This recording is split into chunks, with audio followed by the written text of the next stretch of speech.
Like, was he like Avon lady? Like, not gonna, I know the recruiters ain't putting in that type of work. Hold on. They wouldn't have been where I lived. They would have had to gone way out of their way. I lived in the boons, the boony docks. But no, so I was one of those that as soon as I was 18, I wanted to get out of my house. Me and my parents bumped heads. I was the black sheep of the family. And I was like, they're like, as long as you live under my roof, you live by my rules. And I was like, deal, I'm getting out. I'll live by my rules. So I was like, well, I'll join the military. I always thought about joining the military. And I actually went in and talked to the Air Force recruiter. And as soon as I walked in, they're like, we're busy, come back in 2 weeks. And I was like, okay. So I turned around and started walking off. And the Marine Corps recruiter was like, hey, where are you going so soon? They're like, come here, let's talk. Yeah. And, that was it. Well, I mean, looking back at it, I always looked at the Marines. I had like the GI Joes, but I had Marine GI Joes. Okay. So it was like always, I guess, subliminally in my head, the Marine Corps. So yeah, eventually I ended up in the Marine Corps. Was there like a specific poster that, because we're actually going to be doing, I don't want to like kind of like mix them in, but we're going to be doing Ask a Recruiter later this week. But was there a specific poster that like kind of like, yeah, I want to be like that? Yep. So there was a poster I had on my wall because back when I was really into the Marine GI Joes, my parents went to a Marine recruiter and asked for some posters. Right. And it was that black recon guy where half of it was like MVG and like computerized, and the other half was like his silhouette. That's dope. I know exactly what you're talking about. Like I was just talking to somebody about that. That's crazy. Yep. I had no idea what MOS I wanted. So I went and I took the ASVAB, and when we got back, he got my score and laid out and was like, basically, these are the MOSs you can pick. And then I went through them because originally I thought I was only going into the military for 4 years, get out, have them pay for the rest of my college. You know, the same story everybody has who ends up retiring at 20 years. At the end of the day, I was like, well, I like computers. Signals intelligence sounds cool. So let's go with that one. So were you one of the ones that got like this fat bonus, like as a F-tapper? No, I didn't get a signing bonus. My reenlistment bonus, I was pretty bitter about that. When I joined, the reenlistment bonus for my MOS was 87 grand. And then by the time I went to reenlist, it was only 22, which I say only 22. 22 is still a really good amount. But when I came in, I was like 87. And then by the time I'm signing, they're like, it's down to 22. I was like, whoa, man, that sucks. Yeah. But I'll take it. Hey, but at least you got that 22 though. You know what I'm saying? Yes, very true. I had this guy that was in my unit.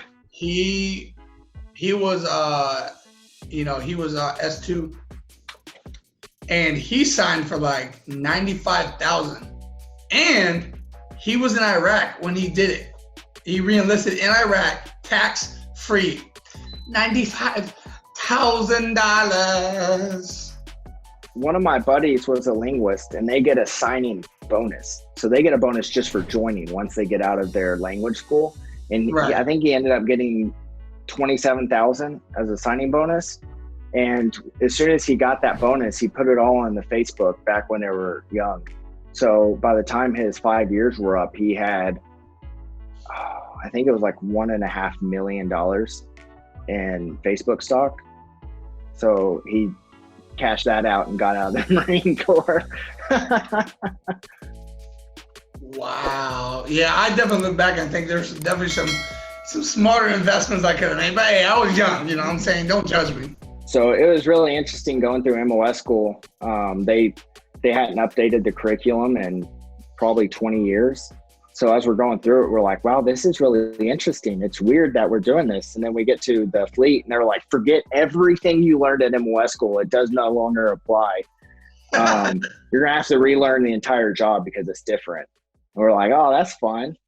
So that was interesting. And then, yeah, it's just a lot of classes. And with signals intelligence, it's RF theory and all kinds of like tedious information we have to learn. So you get really good at staying awake during like 3-4 hour briefs where they're talking about like sophisticated like numbers and frequencies and like frequency loss and wattage and everything like that, and you're just like what? Yeah. So that went on, and then in 2000, or I joined in 2009, and then 2011 in November, I believe, I went on my first deployment to Afghanistan. And that was actually pretty sick because we're not allowed to do our job in country because it goes against all the regulations on collecting on U.S. citizens. Right. So we never get to really do anything much except for learn buttonology on equipment until we actually go out forward and deploy.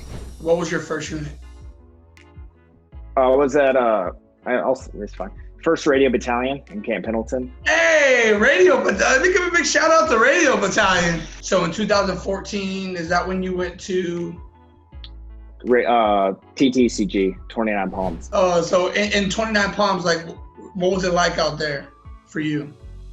I loved it. I actually requested to go out there because I really enjoyed my job, and that's where we get to go to help instruct and evaluate and see if the units are ready to go on their deployments. So I got to get my hands on every single team, SIGINT team that was getting ready to go on a deployment, and kind of spread the knowledge that we had from our deployments, because we were on kind of like the last bit of deployments to Afghanistan. Right. So everybody else behind us had no deployment experience, and you really don't understand the job until you get some deployment experience. So I knew if I was going to stay in for a long time, I would rather try to get on the side where I can make a difference than to be on the side of, hey sir, let's try this, and then be like, yeah, no, okay. Right. So you felt like you just had you were putting yourself in a little bit more of a position to, because and I always looked at it as well, that the fact that you were prior enlisted, it kind of helps you to resonate to what the enlisted not only go through, but their thought process. And like, yes, you already understand the type of relationship enlisted to officer should be to be the most successful.